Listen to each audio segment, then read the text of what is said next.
Something changed in the skies over Ukraine, and this time it wasn't a missile strike or another drone attack. According to official statements, a Ukrainian-operated F-16 has now recorded its first confirmed air-to-air victory against a Russian fighter. Reports indicate the encounter began long before either pilot could see the other. Roughly 100 kilometers inside Ukrainian-controlled airspace, a Swedish-supplied Saab 340 airborne early warning aircraft reportedly detected a Russian Su-35 shortly after it became airborne near the border.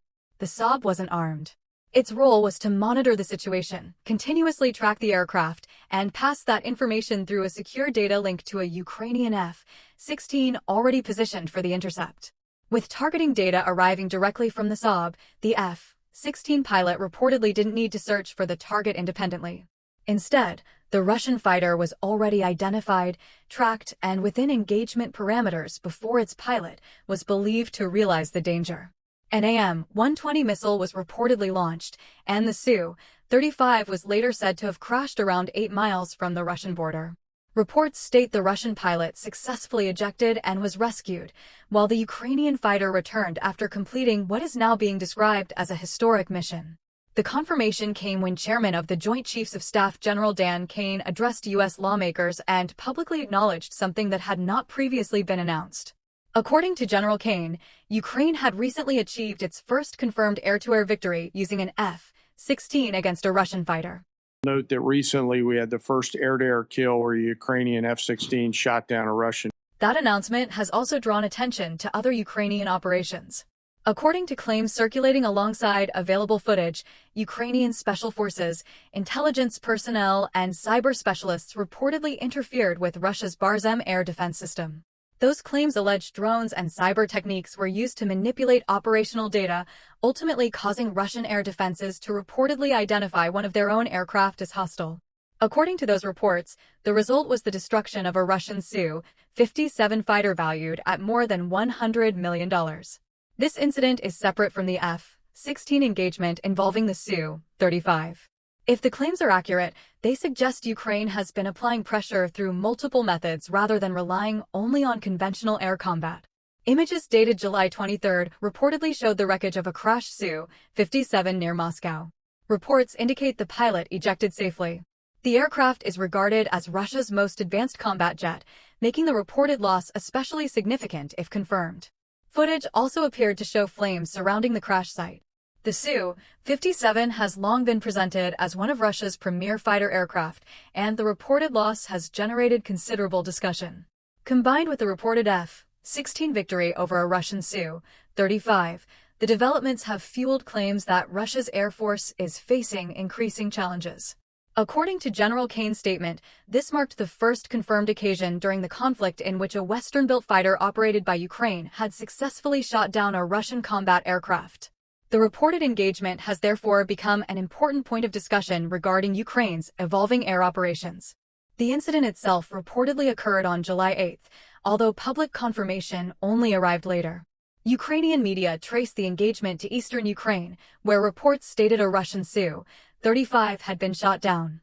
Russian sources, including a pro-war Telegram channel, also reportedly acknowledged the aircraft's loss. According to those accounts, the pilot survived after ejecting and was recovered. The engagement was also described as involving multiple Ukrainian aircraft together with a Patriot air defense battery. According to those reports, the Russian fighter was effectively caught between an AM-120 fired by the F-16 and the wider defensive network that included Patriot systems.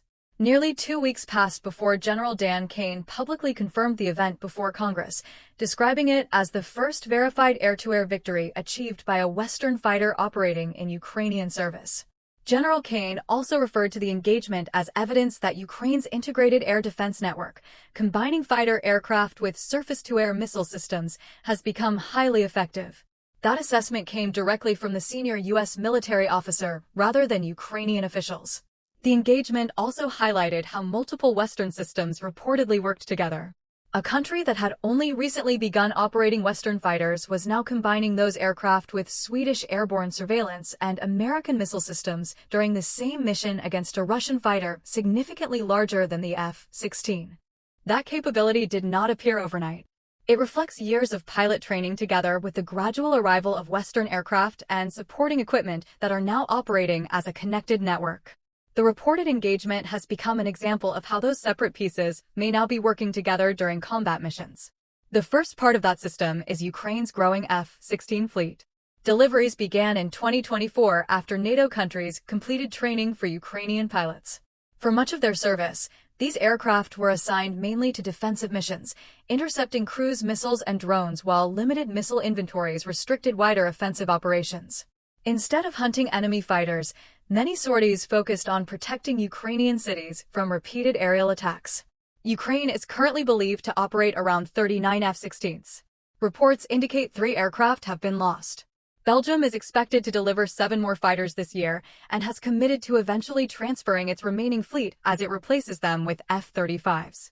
President Volodymyr Zelensky has repeatedly described the F-16 as one of Ukraine's most valuable tools against Russian air attacks. The reported Su-35 engagement is now being cited as evidence that the aircraft can perform far more than defensive interception missions. Another critical element appears to be Sweden's Saab 340 airborne early warning aircraft. Sweden supplied 2 of these radar-equipped platforms to Ukraine. Rather than carrying weapons, the aircraft's purpose is to monitor the airspace. Reports indicate its radar can detect targets hundreds of kilometers away before passing that information through NATO's Link 16 network directly to Ukrainian F-16s and Mirage 2000 fighters, allowing crews to receive a detailed picture of the battlefield before moving into position. In practical terms, that means the fighter pilot no longer has to search for the opponent alone. The Saab reportedly identifies the target first, tracks its movement, and provides a firing solution before the F-16 enters the engagement zone. By the time the pilot approaches, the aircraft already has a clear tactical picture of where the enemy is located and how it is moving. Reports suggest this was the same method used during the July 8 engagement. The Saab is believed to have detected the Russian Su-35 at long range, guided the intercept, and enabled what was reportedly an AM-120 missile launch. If those reports are accurate, the Russian fighter had very little warning before the engagement unfolded. The F-16 is also no longer operating by itself. Ukraine has gradually assembled a mixed Western fleet that includes American F-16s and French Mirage 2000 fighters, while future deliveries are expected to include Rafales and Swedish Gripens. Every aircraft is intended to operate through the same Link 16 network supported by the Saab's radar coverage. That means every new aircraft strengthens the overall system instead of simply increasing fleet numbers. If Russia adapts its tactics against one fighter, Ukraine can continue operating several different aircraft while sharing the same real-time battlefield picture. The network itself becomes just as valuable as the aircraft flying within it. Pilots familiar with airborne warning aircraft have often described the advantage they provide.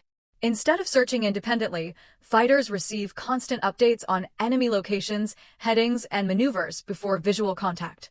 That level of situational awareness can provide a major advantage during an air engagement, allowing pilots to make decisions with far more information than relying solely on their own onboard radar. Russia, however, continues to operate one of the world's largest air forces on paper. Its inventory includes the Su-34, Su-35, and Su-30, all regarded as capable combat aircraft. The Su-30 in particular carries a powerful radar and can be equipped with a substantial weapons load, making it a formidable platform during air operations.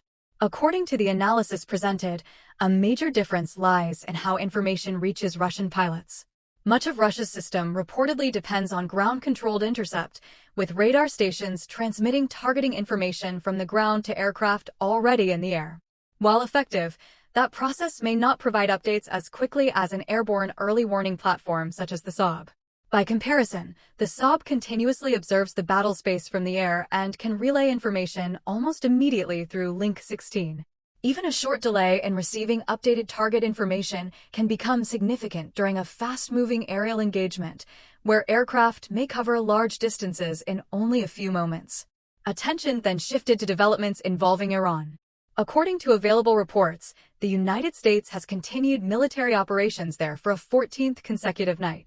Updates indicate that RGC command centers and infrastructure associated with fast attack boats have been among the reported targets during the latest wave of strikes.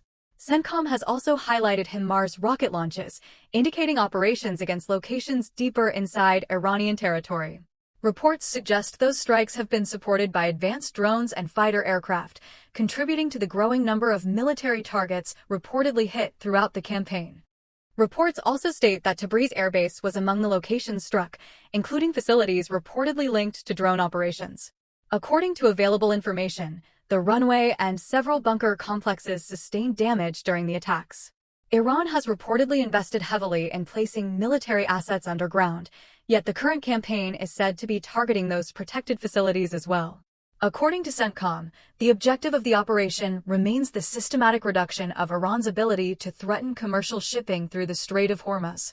The strikes are being presented as part of a broader effort to weaken military infrastructure connected to those operations. President Trump also stated that Iran should pay $2 billion towards repairing damaged cargo vessels. Iranian officials rejected that proposal, insisting they would not contribute to restoring ships damaged during the confrontation.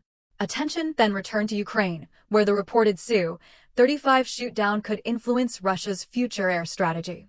Russia still operates A-50 airborne early warning aircraft, although reports indicate one was previously shot down over the Sea of Azov, while another was destroyed on the ground during Ukraine's spiderweb drone operation. Those aircraft are expensive, highly specialized, and available only in limited numbers. Because the Swedish Saab has reportedly demonstrated significant value supporting Ukrainian operations, analysts believe Russia may increasingly rely on its remaining airborne warning assets in response. Whether that changes the balance remains uncertain, but both sides now appear to recognize the growing importance of airborne surveillance in modern air combat.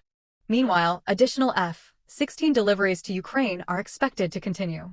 Reports also indicate the aircraft are being operated through dispersed basing, allowing them to depart from one location and recover at another while relying on mobile command posts and maintenance teams. This approach makes the fleet more flexible and less dependent on a single operating base. According to available reports, Ukrainian crews have also demonstrated the ability to support these fighters under mobile conditions, with some operations reportedly capable of using highway strips when required. That flexibility has become another important feature of Ukraine's expanding air operations. Combined with claims surrounding the reported cyber operation against Russian air defenses and the alleged destruction of a Su-57, these developments have added further pressure to Russia's military planning. While some claims remain unverified, they continue to shape discussions surrounding the air war. Whether similar engagements become more frequent remains to be seen. If the reported combination of Western fighters, airborne radar support, and integrated air defense continues proving effective, additional encounters involving Russian combat aircraft may follow. At the same time, Russia is also expected to adapt its own tactics as both sides continue adjusting to new technology and changing battlefield conditions. The conflict in the air continues to evolve, with each reported engagement providing new insight into how modern aircraft, surveillance platforms, and integrated defense systems are influencing the course of operations. The reported F-16 victory has now become one of the most closely watched developments, not only because of the aircraft involved, but because of what it may indicate about the changing balance of air combat in the conflict. The months ahead will show whether this engagement marked the beginning of a broader trend or remained an isolated success. For now, the reported shootdown has highlighted the growing role of networked warfare, where radar aircraft, fighter jets, and air defense systems operate as a single coordinated force rather than as separate platforms. As additional Western aircraft continue entering Ukrainian service, that network is expected to expand further. Every new fighter added to the fleet has the potential to strengthen the same shared battlefield picture, giving commanders more options during future operations. Russia, meanwhile, still retains significant air power and continues adapting its tactics in response to changing conditions. How quickly those adjustments are made may influence the next phase of the aerial campaign, as both sides continue searching for an advantage. For now, official statements have confirmed one key milestone. According to General Dan Caine, a Ukrainian-operated F-16 has achieved its first confirmed air-to-air victory against a Russian fighter. Alongside separate reports surrounding the alleged Su-57 incident and continued developments in airborne surveillance, the engagement has become one of the most closely watched episodes of the conflict. Whether similar encounters occur again remains uncertain, but the latest reports suggest the battle for control of the skies continues to evolve with technology. coordination, and real-time information playing an increasingly important role in every mission.